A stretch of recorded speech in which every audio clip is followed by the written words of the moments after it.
Friends, नमस्ते, जय श्री राम, हर हर महादेव। मैं कामाक्षी ठाकुर। तो आज जो मैं कहानी लेके आई हूँ वो सच में बहुत ज़्यादा हार्ट टचिंग है।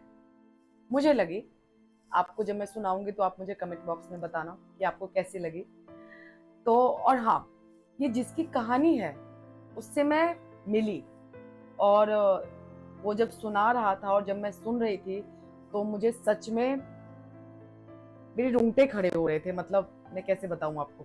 तो आइए चलिए सुनते हैं। चलो भाई, देखो अब मैं क्या करता हूँ। तो ये कहानी एक बहुत मिडिल तो नहीं, बहुत लोअर क्लास फैमिली की कहानी है। जो मम्मी पापा थे वो बहुत स्ट्रगल करते थे, अपने अपने लेवल पे दोनों ही बहुत स्ट्रगल करते थे अपने बच्चों को एक अच्छे परवरिश और एक अच्छे लाइफ देने के लिए और परिवार के हालात को ठीक करने के लिए। और जो उनकी बड़ी बेटी थी वो भी थोड़ी थोड़ी उनकी मदद करती थी, जैसे उससे हो सकता था वैसे वो भी कोशिश करती थी। और कोई चारा ही नहीं था क्योंकि बाकी सब छोटे थे तो कोई करता नहीं था। उन्हीं छोटों में से एक लड़का 7 से 8 साल का था। तो मैं उसकी कहानी बताती हूँ।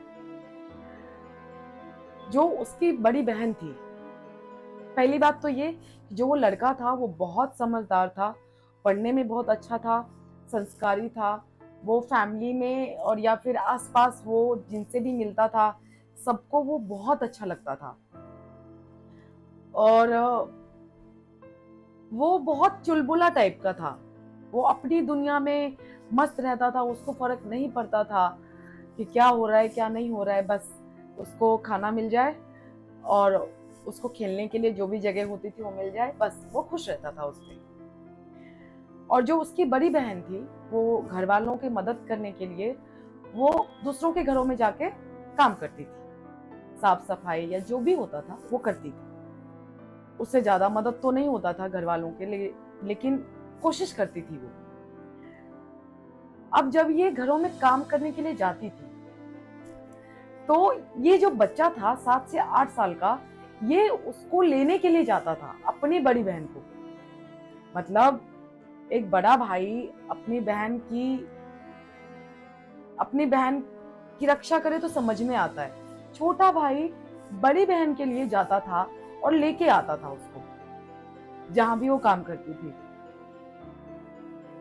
तो ये सुबह शाम का था, जब भी वो जाती थी और जब भी टाइम होता था तो ये जाके लेके आता ही था। ये इसका टाइम एक फिक्स था, ये जाता ही था। एक दिन जब ये लेने के लिए गया तो इसकी बहन को नॉर्मल टाइप से थोड़ा ज्यादा टाइम लग रहा था आने में। और जिस सोसाइटी में उसकी बहन काम करती थी उस सोसाइटी के जो रोड थे उसके अपोजिट साइड में वो वेट कर रहा था, अपोजिट साइड में वो वेट करता था हमेशा। जब वो देखा कि उसकी बहन को टाइम लग रहा है तो वो सोचा कि मैं जाता हूँ सोसाइटी में और जो गार्ड है मैं उससे पूछता हूँ या बात करता हूँ। तो वो वहां से रोड क्रॉस करने के लिए निकल गया।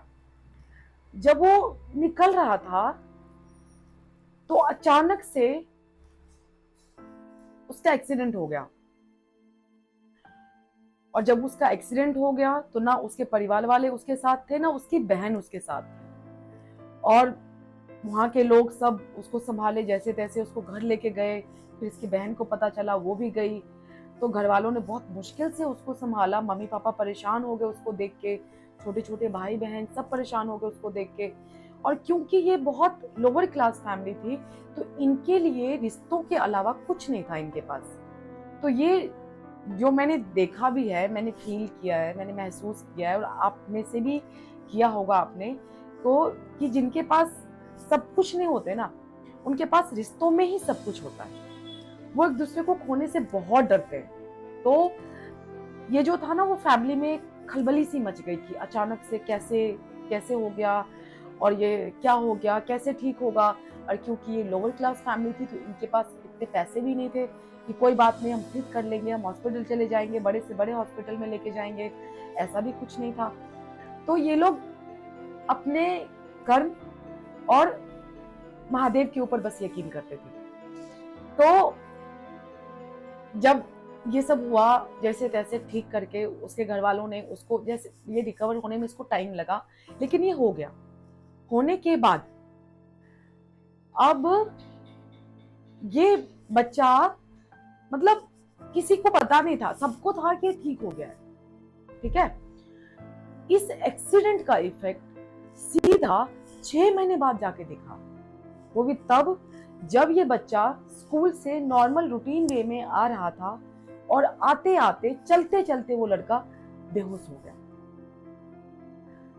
जब वो बेहोश हो गया तो वही कहानी, इसके पास कोई घर वाले नहीं, आसपास कोई भी नहीं, वही गली के लोग इसको घर पे लेके आए।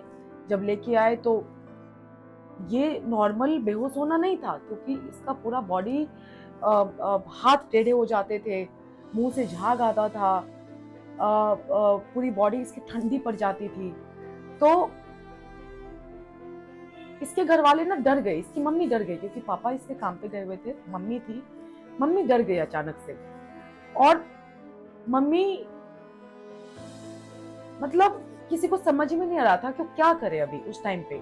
तो कोई उसका हाथ मसल रहा है, कोई पैर मसल रहा है, कोई सिर में तेल लगा रहा है, कोई उसको ठंडे पानी का पट्टी लगा रहा है, कोई कुछ कर रहा है। सब लोग कुछ ना कुछ करने में लगे हैं ताकि वो ठीक हो जाए।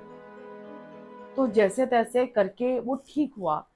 ठीक होने के बाद थोड़े पापा आए, पापा आने के बाद इस बात का जिक्र हुआ, पापा भी परेशान हो गए। परेशान होने के बाद पता नहीं क्या हुआ क्या है, थोड़ा डर गए वो लोग। तो जैसा होता है, मंदिर जाना, भगवान से करना, और जो भी उनको एक दिखा वो सब रास्ते उन्होंने अपनाए। लेकिन ये डे बाय डे बढ़ता जा रहा था, अचानक से ही हो रहा था ये सब। तो घर वाले सच में अभी परेशान हो गए थे। एक दिन इसके पापा सुबह सुबह अपने काम पे गए, डेली रूटीन के हिसाब से। जब वो गए जहाँ पे वो काम करते थे, वहां पे वो मैनेजर जो था उनका, उन्होंने पूछा क्या हुआ, आप क्यों परेशान हो? तो उन्होंने अपनी बात बताई। जब उन्होंने अपनी बात बताई तो मैनेजर ने उनको बताया कि अरे आपके पास तो ये प्राइवेट सेक्टर वाले देते हैं अपने अपने एम्प्लॉयज को, तो उसको आप क्यों नहीं यूज करते हो? उससे आप लेके जाओ, बेहतरीन से बेहतरीन इलाज होता है। तो पहले तो मतलब उसके पापा क्या ही बोलते, एक कहते ना डूबते को तिनके का सहारा। तो वैसा ही था कि उनको वो बहुत उस टाइम पे लगा कि चलो कुछ तो एक रास्ता दिखा मुझे। तो वो जैसे जैसे ही सुने वो वहां से बोल के वो निकल गए वहां से, अपने घर के लिए आए। घर पे अपने वाइफ को बताया, बोले ESI कार्ड निकालो, कहाँ है? निकालने के बाद वो हॉस्पिटल गए। हॉस्पिटल जाने के बाद बच्चे को लेके गए, रूटीन चेकअप हुआ, सब कुछ हुआ। होने के बाद जब सिटी स्कैन बोला, जो मेजर था उसका सिटी स्कैन था, तो जब वो बोला, वो करने के लिए गए, तो घर वाले, उनको नहीं पता था क्या होता है, तो वो डर गए। और ये होता ही है, वो डर गए। लेकिन जब रिपोर्ट आया तो वो बहुत ज्यादा, मतलब ऐसे करके बैठे थे कि बस सब ठीक हो ऐसा। तो जब वो गए, जब उनको पता चला, सिटी स्कैन में ये आया था कि उसके चोट लगने से ना, जो एक्सीडेंट हुआ था उस टाइम पे जो चोट लगी थी उसको, उसकी वजह से उसके सिर में ना खून की गांठ बन गई थी, जिसकी वजह से इसको दिक्कत हो रही थी। इस ज्यादा मुझे उस बीमारी के बारे में नहीं पता, लेकिन उस बच्चे के साथ ऐसा हुआ था। और डॉक्टर ने बोला या तो ये ऑपरेशन से निकलेगा या फिर दवाई फ्रिक्वेंटली लेनी पड़ेगी इसको, और 4 साल का कुछ कोर्स बताया था। तो वो लोग वहां से ऑपरेशन, तो सही बात है, आप भी समझ सकते हो, मैं भी, अच्छे खासे लोग डर जाते हैं, मैं और आप क्या हैं। और वो तो उस हालात में तो ऐसा सोच ही नहीं सकते थे। तो वो दवाई लेके आए, सेकंड ऑप्शन उन्होंने चुना, दवाई लेके आए, 4 साल का कोर्स करवा लेंगे। वो करवाया उन्होंने। बच्चा धीरे धीरे ठीक हुआ, सब नॉर्मल चलने लगा। लेकिन नॉर्मल होने के बाद जो इस लड़के के लाइफ में हुआ, वो मतलब उस परिवार के लिए एक झटका था, एक बहुत बड़ा एक बहुत बड़ा एक झटका था कि ये कैसे हुआ और ये पॉसिबल कैसे हुआ। तो इस कहानी को मैं आपको बताऊंगी सेकंड पार्ट में, चलिए हम मिलते हैं। और अगर यदि आपको ये वीडियो पसंद आई हो तो प्लीज़ मेरे चैनल को सब्सक्राइब कर दीजिएगा, बेल आइकन बटन दबा दीजिएगा और वीडियो को लाइक कर दीजिएगा। इस स्टोरी में अगर यदि आपको जो भी पार्ट आपको अच्छी लगी हो वो आप प्लीज़ अपने कमेंट बॉक्स में बताइए, और जो नहीं समझ में आया हो या फिर कुछ चीज़ें आपको नहीं अच्छी लगी हो वो भी मुझे बताइए। और वीडियो में अगर यदि आप लोग को कोई भी कमी दिख रही है तो प्लीज़ मुझे बताइए, ताकि मैं आने वाली वीडियो में इन चीज़ों को ठीक कर सकूं। जय श्री राम, हर हर महादेव। मिलते हैं।